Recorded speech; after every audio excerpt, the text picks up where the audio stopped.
बुलंदशहर में सीएम योगी ने पाकिस्तान का नाम लिया। अब अलीगढ़ में बनी तोप भारत की सीमा पर गरजेगी। उत्तर प्रदेश में बनी तोप से पाकिस्तान नाको चने चबाएगा।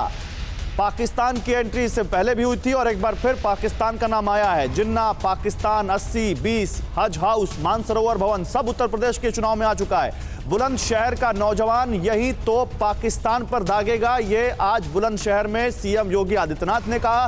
उन्होंने कहा तोप भी उत्तर प्रदेश की, नौजवान भी उत्तर प्रदेश का और निशाना दुश्मन पर। डिफेंस कॉरिडोर का जिक्र कर समाजवादी पार्टी पर हमला किया उन्होंने। अब हम लोग बुलंदशहर के बगल में ही अलीगढ़ में डिफेंस कॉरिडोर बना रहे हैं। डिफेंस कॉरिडोर यहां पर बनी हुई तोप जब भारत की सीमा पर गरजेगी तो पाकिस्तान को वहीं पर नाको चने चबाना पड़ेगा। तो सुमंत हमारे साथ हैं जो बुलंदशहर में ही उस वक्त थे जब सीएम योगी आदित्यनाथ ये कह रहे थे। सुमंत, योगी आदित्यनाथ तो कह रहे हैं कि बुलंदशहर का नौजवान निशाना पाकिस्तान पर लगाएगा, लेकिन उनका निशाना कहीं और था ये कहते हुए। बिल्कुल गौरव, बुलंदशहर के खुर्जा विधानसभा में अग्रसेन इंटर कॉलेज में प्रभावी मतदाता संवाद कार्यक्रम में जैसे ही योगी आदित्यनाथ ने इस बात का जिक्र किया, जितने भी बीजेपी कार्यकर्ता थे और उनमें उनका जोश एकदम गौरव देखने लायक था। और सीधे तौर पे तमाम उपलब्धियों को गिनाते हुए जब उन्होंने जिक्र किया कि बुलंदशहर के ठीक बगल में अलीगढ़ में जो सरकार ने डिफेंस कॉरिडोर बनाने जा रही है उसके बने तोप भी यहाँ का, नौजवान भी यहाँ का और गोला पाकिस्तान में दगेगा। तो निश्चित रूप से ये कोई पहला मौका नहीं है कि जब पाकिस्तान का जिक्र हो। गौरव, मैं आपको ये भी बता दूं कि इससे पहले जितने मुद्दों का आपने जिक्र किया, मैं लगातार 2 दिनों से योगी आदित्यनाथ के अलग अलग सभाओं को कवर कर रहा हूं। कल जब वो थे पश्चिमी उत्तर प्रदेश में, वहां उन्होंने कहा कि सपा की सरकार में अगर विकास हुआ है तो सिर्फ कब्रिस्तान के बाउंड्री वॉल का हुआ है। तो निश्चित रूप से ये तमाम ऐसे मुद्दे हैं जो मुद्दे हैं उन मुद्दों को लगातार अगर आप कहें तो सामने रखा जा रहा है। लेकिन जो पाकिस्तान का जिक्र है वो बड़ा इंटरेस्टिंग था और जिस तरह से लोगों ने उस पर रिएक्ट किया गौरव, ये अपने आप में बहुत, मैंने बोला ना, लोगों को ज्यादा अच्छा लगता है, वो बहुत अच्छा लगता है, लोगों को बड़ा रस आता है उस पर बात करने में।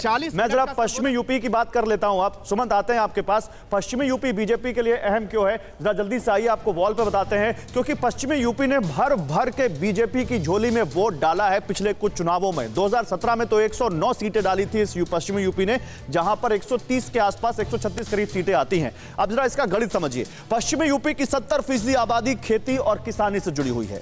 किसान आंदोलन के चलते बीजेपी से नाराजगी का फायदा बाकी दल लेना चाह रहे हैं और इसीलिए वो किसानों को एकजुट करने की कोशिश कर रहे हैं, जाट और मुस्लिम एकता की बात कर रहे हैं। 2017 में बीजेपी को पश्चिम यूपी में अगर देखें, जो पश्चिम यूपी की 71 सीटें देखें, उनमें से 52 सीटों पर उसको कामयाबी मिली थी। 2017 में किसान आंदोलन जैसा कोई मुद्दा नहीं था और 2017 में बीजेपी ने कैराना के हिंदुओं के पलायन का मुद्दा उठाया, उसको बुनाया और उसका फायदा भी उसे काफी मिला। इस बार के चुनाव में किसान आंदोलन की वजह से किसानों और जाटों में खाई कम हुई है। एसपी और आरएलडी में हुआ गठबंधन बीजेपी के लिए मुश्किलें खड़ी कर सकता है और इसीलिए क्या पाकिस्तान की एंट्री हो रही है, क्या इसीलिए पाकिस्तान के साथ साथ जिन्ना, 80-20, हज हाउस, मानसरोवर भवन, क्या अभिषेक पश्चिमी यूपी में पाकिस्तान जैसे जो ये भावनात्मक मुद्दे हैं या जिन्ना जैसे भावनात्मक मुद्दे हैं, इनका असर जमीन पर ज्यादा होता है और क्या ये किसान आंदोलन की काट बन सकते हैं? देखिए, इनको एक लाइन में अगर हम कहें गौरव, ये पोलराइजिंग मुद्दे हैं और इसीलिए इन पोलराइजिंग मुद्दों को उठाया जा रहा है और ये एक रणनीति के तहत उठाया जा रहा है। और आपने एकदम ठीक कहा है कि मुद्दे वहां कई सारे हैं। किसान आंदोलन एक बड़ा मुद्दा वहां पर रहा है।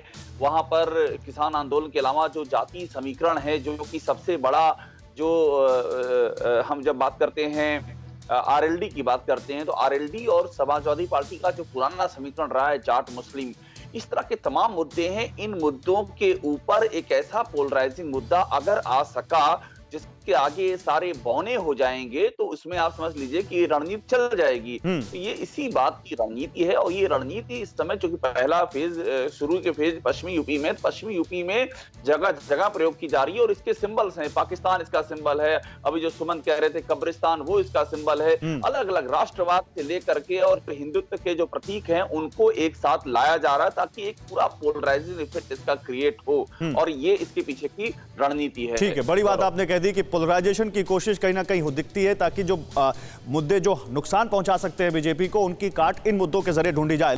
कोरोना धर्म नहीं देखता, जात नहीं देखता, अमीर गरीब ऊंच नीच नहीं देखता। कोरोना सिर्फ मौका देखता है, लेकिन आप उसे मौका मत दीजिए। बस इतना कीजिए, जब कभी दफ्तर से बाजार से घर लौटिए तो इतना ख्याल जरूर रखिए कहीं आपके साथ कोरोना आपके घर तो नहीं जा रहा।